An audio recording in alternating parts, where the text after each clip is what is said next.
Hey guys, my name is Kamronni, and thank you for watching this video. Really quick before this video starts, there is something that I need to explain.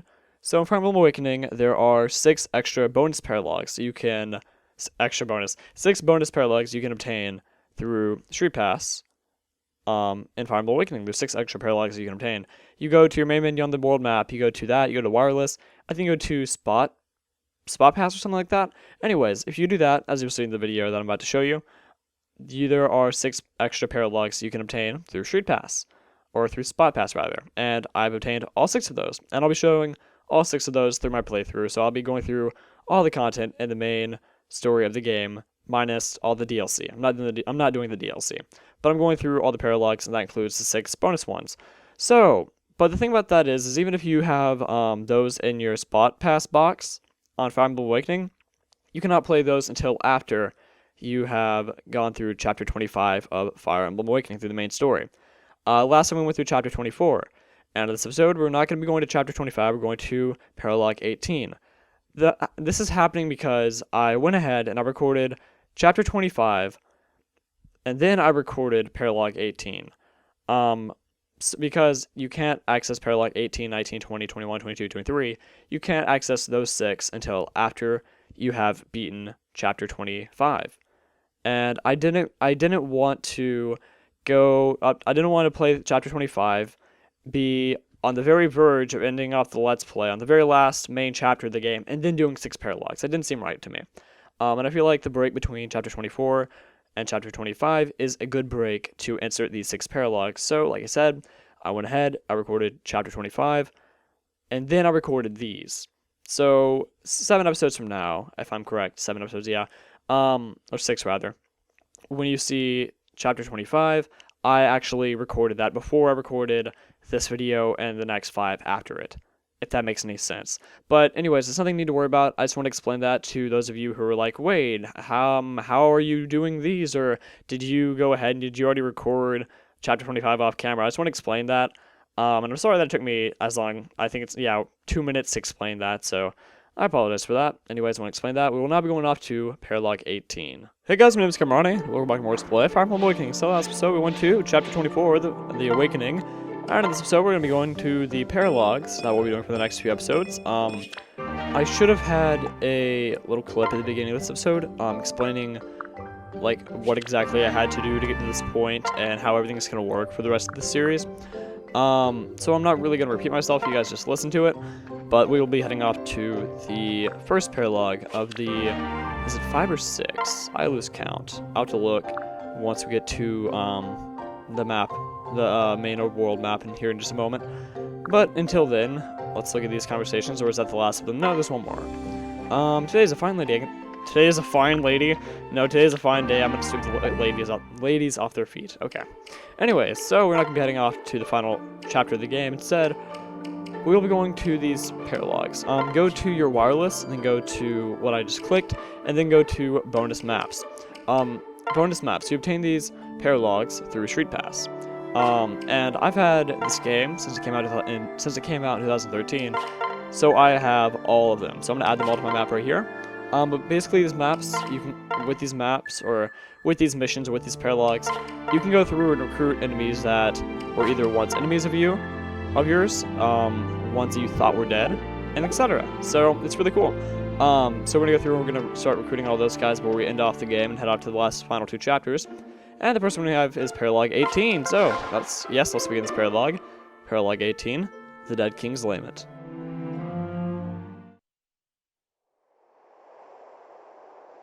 Hey!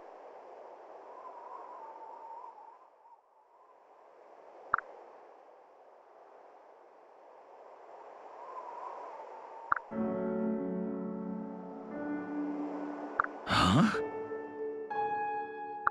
What?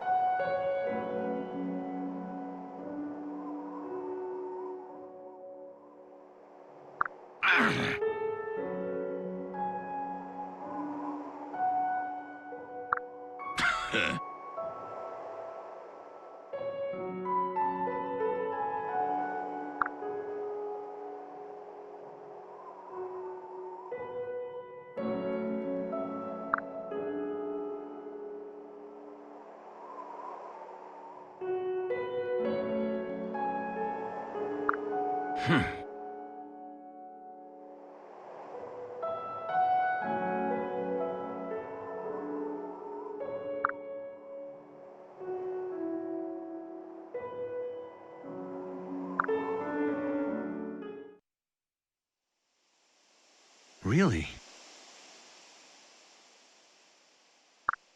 Ah.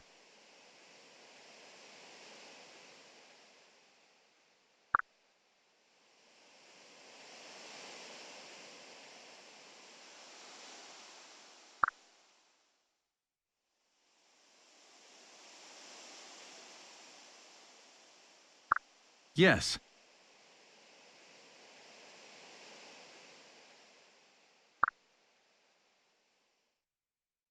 So it turns out that Gangrel is not dead, and that we will be recruiting him here today. Can't really say that we saw this one coming. Actually, it wasn't until after I beat this game for my first time that I knew that these paralogs existed. And I really wish I did, because it was just a few clicks away to add it to my map. Because I'm pretty sure I had it by the first time I played this game. But I had this map through Street Pass at that time. But yeah, it's pretty cool. We're gonna be recruiting him today. I think it's pretty neat. He's down on his luck, and from what we can see from the dialogue, he doesn't seem like the same person he used to be. Let's see if we can recruit him. Even though that'd be very ironic, I would think so. Okay, so let's see. We're going to organize everybody right over here. Okay, so let's start the battle. And no cutscene, we get straight into the mission. I love it when it does that. I mean, cutscenes are okay, but I don't like having to sit here and wait for the cutscene to be over to start talking again. But anyways, okay, let's pair everybody up, and let's get started on this mission. For this mission, I don't really have any groundbreaking battle tips. I have one, which is about recruiting Gangrel, but we don't have to worry about that until later in this mission. He's kind of midway through the mission, like midway through the map. So I don't really have to talk about that until then. But for now, I'm doing what I always do at the beginning of these missions. I go through and I select all the enemies that have either wind magic or are archers. So I don't have to worry about my flyers, because I always bring my flyers along. I don't know about you guys, but I always have a lot of flyers whenever I play, and they usually, because there's enemy units that have, like bows or like that have wind magic around, they don't usually get that much experience. They don't get that much of an opportunity to level up. So I do this so whenever possible I can have them gaining experience. Like for example, Chershi, although that's not really a good example because she's actually leveled up quite a bit. But Chershi, Samia, Cynthia, Noe. I'm trying to get used to calling her Noe, not Naui. Ugh. Anyways, I like Naui so much better. Naui just sounds like a better name in my opinion, but that's just me. Noe just sounds like no with the E added to it, which is basically what it is. But Naui sounds better. I like Naui. In fact, actually I could go on and on and on about how much I love the names in this game, because the localization team had to come up with all these names. So actually, no, excuse me, they did not come up with these names, because many, if not all, the names that are in this game share the same names with the names of the same characters in the Japanese ports of this game. So like Walhart, I think his name in the Japanese version is like Waruhatu or like Waruhato, or I don't know. I'm not pronouncing it right, but his name is the same, just written in katakana, which is Japanese way of writing foreign names and foreign words. It's writing system. Yeah, Japanese has 3 writing systems for those of you who don't know. There's kanji, which they kinda, I'm not gonna say stole, but they took from the Chinese. There's kanji, there's hiragana, which is it's purely Japanese, and same with katakana. Katakana was made to write foreign words and things that are outside, like from outside of Japan. So like if you're not Japanese, your name would be written in katakana. And yeah, kanji and hiragana are mainly used, but there's a lot of katakana used as well, because believe it or not, there's a lot of foreign words that are used in the daily Japanese language. And especially if you go to like restaurants in Japan, like a lot of the menu is in katakana. So if you're planning a trip to Japan, learn katakana. There's like 46 characters. It's super easy. And when you learn those characters, when you learn their sounds, you can technically read Japanese in a way, because like I'm trying to think of an example here. Like curry and rice in Japanese is like, it's written as kari raisu. So like you could read that katakana for that and know what it is, and know what it is. Noe, I just said Naui's name. Noe's name. Whatever. I'm trying to think about another example. Like orange, like let's say you go to a restaurant and you want to get orange juice, it's orange juice. Said you'd be able to read that if you knew how to read katakana, which is really cool. So, and it's also the easiest of the three systems in the three writing systems in my opinion. Katakana and hiragana are really easy to learn, but kanji is, well, over 2,000 characters long. And I've attempted to learn it, and I will learn it one day, but I've only learned like 200 of the 2,000, like 300 kanji that you need to know, so I have quite a ways to go. And I have been learning kanji as of late because I've been, you know, busy with school. But looking forward to next semester. Next semester will hopefully bring better and easier times because as of late, life hasn't been too kind to me. I mean, I'm not gonna sit here and complain because I'm definitely don't have a bad life. Definitely very fortunate, but lately things have been stressful. Things have not been good in my social life, and I'd say with my mental health in a way. But I'm doing alright, and I'll be alright. Not meaning to worry anybody. I think it was like back in Majora's Mask. I hope to, okay, seriously, do not go back and watch this video, because that was my 4th Let's Play, and my voice, my god. Anything before, well, I'll say anything before, Spirit Tracks, I don't recommend viewing, but I guess there's no stopping that. Anything more Spirit Tracks, I mean, I'm not proud of it, but I'm not like, oh, go, like, I want to recommend the video to somebody.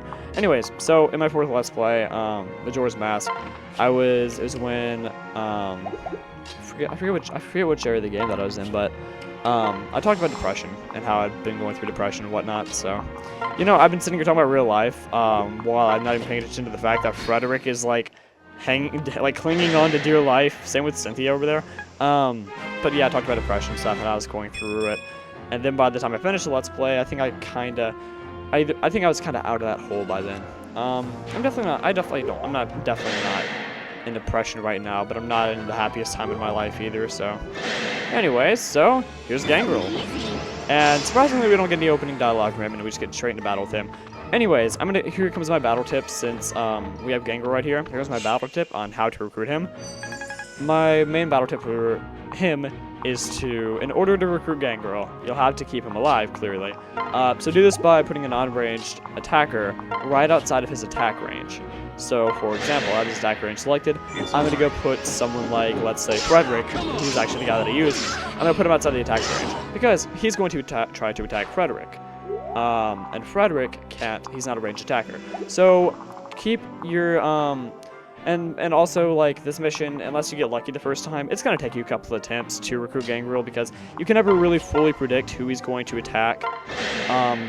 Like, for example, I mean, I wouldn't be completely surprised if he, I would be surprised, but I wouldn't be, like, completely surprised if he attacked Morgan. But, anyways, so you just kind of have to, go through a couple of times, see who he will attack, who he will not. And, you know, if, like, let's say you're playing this, and then he attacks one of your powerful units, and your powerful unit kills him, now you know next time you play not to put that unit in his attack range, so he won't attack them. I have Frederick in because Frederick, I need to check his stat. I'm pretty sure he doesn't have a really high resistance. And because of that, he's prone to being attacked by that sword. Or is that correct? That sword is a, I forget the name of it, but it's a ranged sword, a ranged attacking sword, and it, and the amount of damage that you can deal with it is influenced by, is influenced by your magic stat, if I'm correct. So, anyways, besides the point, Frederick is likely to be attacked by Gangrel, so that's why I put him there in his attack range. It's gonna take you a few. It's gonna take you a few goes to see who Gangrel will attack and who he won't.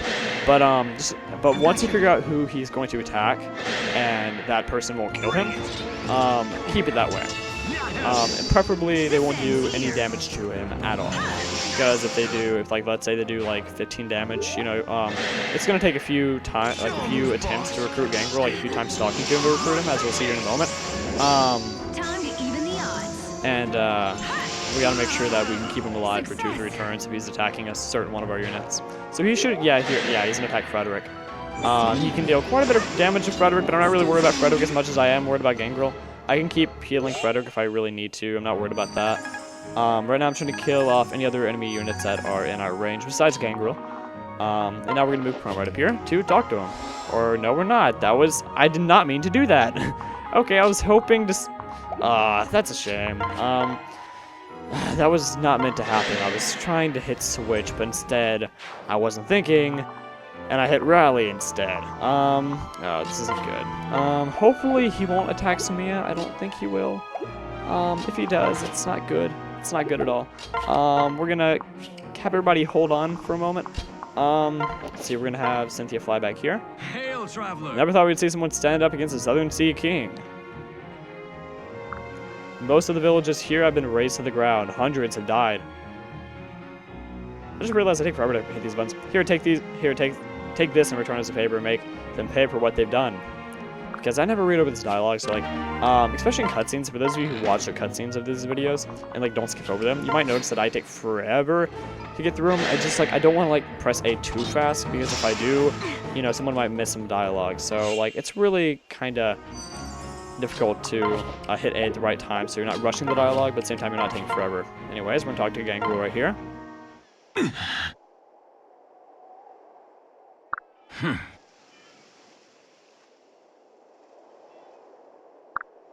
Wait!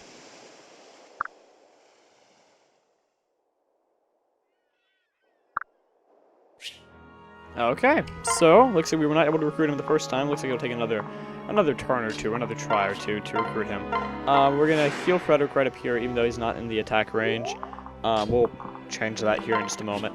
Let's see what else. We have Cynthia over here. Make sure you go to that village, by the way, in order to get that item. I forgot which item we just got, but you saw it. You saw it on the screen. You can rewind it to go see what it was. I think it was a fortify. Maybe I'm wrong. I don't know. But anyways, besides the point. So go to that village, visit that village. And now we should get another chance to talk to Gangrel. Surprisingly, he hasn't attacked anybody yet. He hasn't tried to attack anybody. Anyways, let's talk.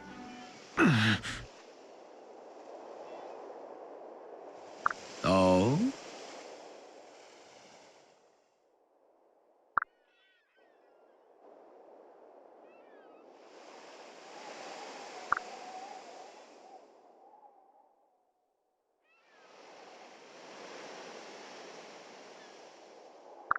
What?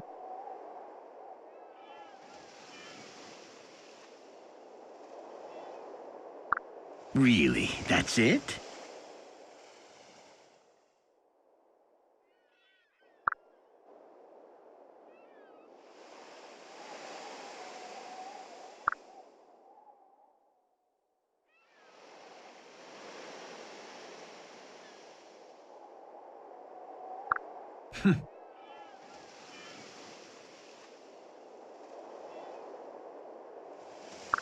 Huh?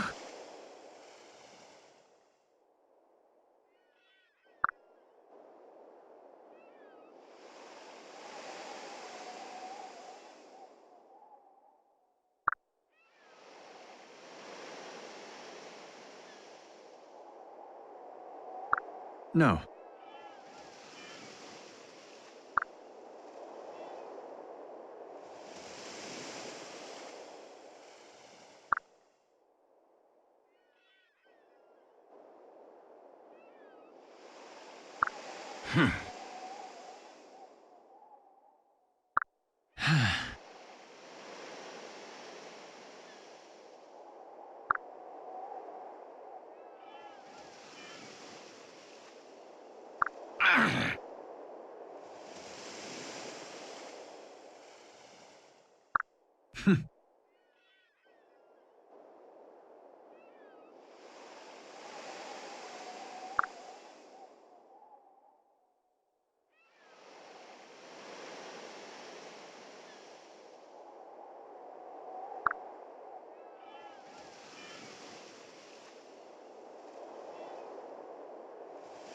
Oh?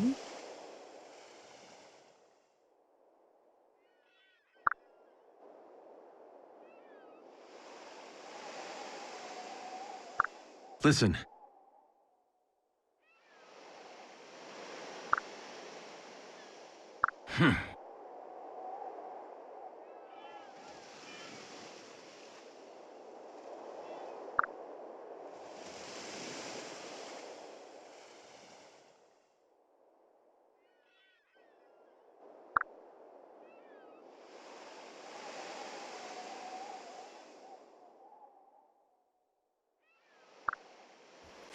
So, looks like he's being a little bit stubborn, okay. Third time looks the charm, hopefully. Let's see. He stopped attacking any of our units, which is surprising. No, he hasn't. I said that last time a moment ago, but no, he was attacking Sorry. I'm actually not surprised that he's attacking Sorry, but that's okay. I'm not worried about that at all. Anyways, we're gonna talk one more time. Wait! Pugh.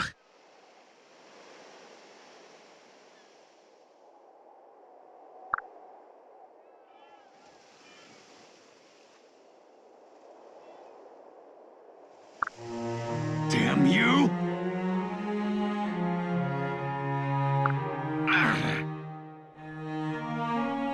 Listen to me.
Okay, so, we recruited Gangrel. He's now part of our army.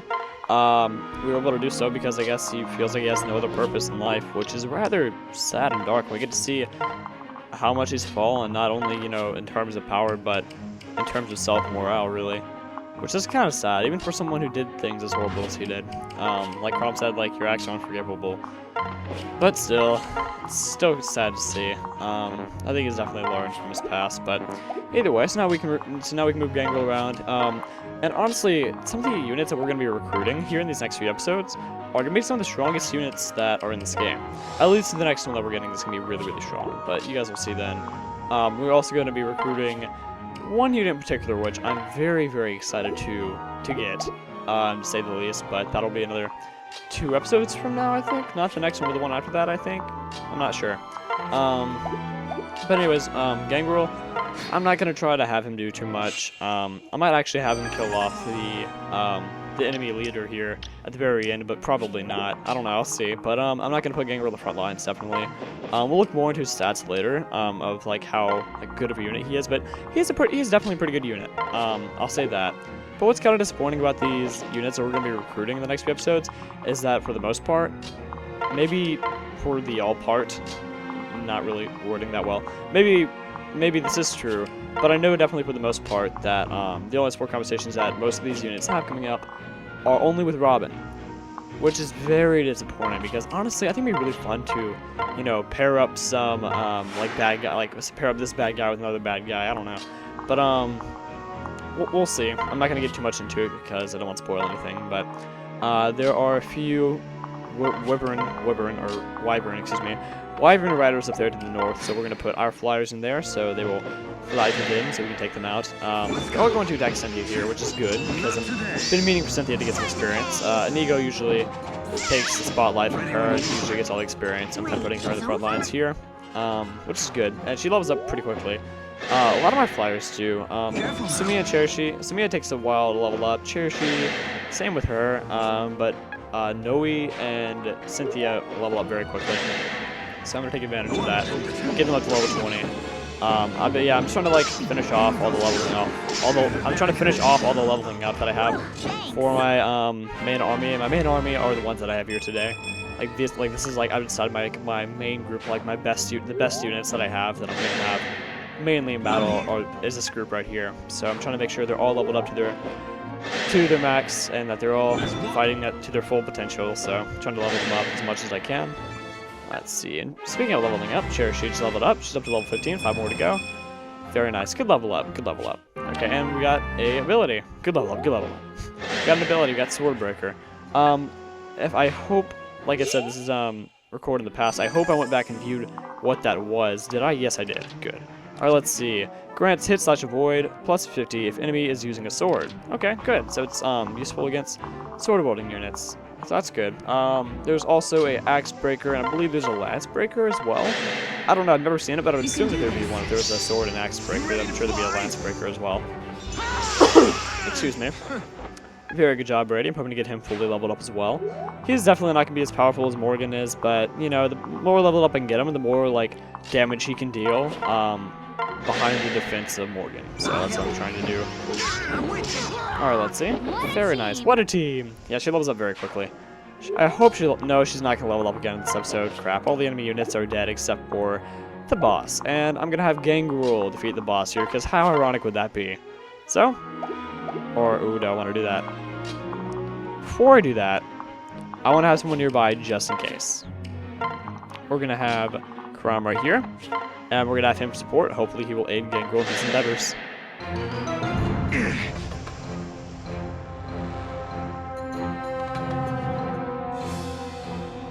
So close.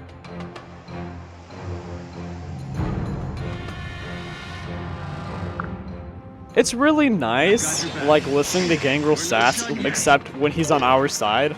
It's very nice. It's a very nice change of pace. If he gets attacked once, he'll be fine, but, like I was hoping for, Kram did assist, so that's good. Alright, let's see. Another miss. Very nice. 17, and Kram does not assist. He does not assist, unfortunately. Let's see what else we're gonna do. Let's attack one more time. And hopefully this will be the end of it. 17. Nope, Kram does not assist.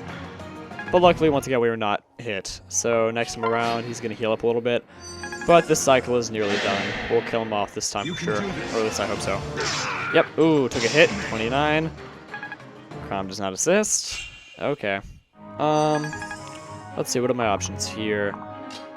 Just to be on the safe side, I'm going to heal him up.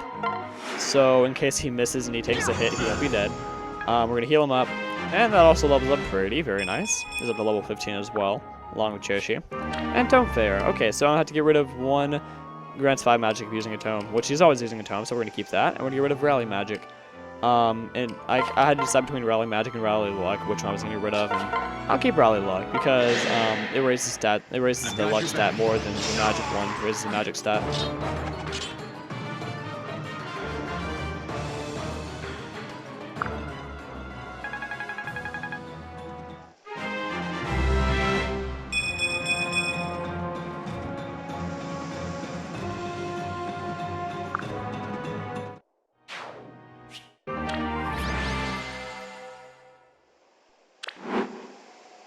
My lord.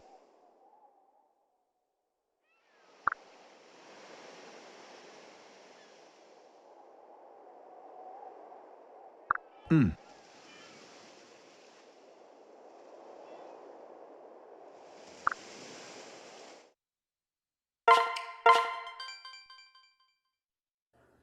rather disappointed that we didn't get a little bit of ending dialogue there between Gangrel and Kram. I mean, we got quite a bit when we recruited him, but we didn't get anything at the end there, which is unfortunate. But anyway, so that's going to be it for this episode. Next time on Let's Play Fire Emblem Awakening, we will not be going to the ending of the game. Instead, we're going to be heading up to the next Paralogue, which is Paralogue 19. So, and by the way, it's Conqueror's Whetstone. Whetstone, I'm hoping I'm pronouncing that right, but who do we know that was a Conqueror? Well, we'll find out next time, so thank you guys for watching, and I'll see you guys back here next time. So, goodbye, guys.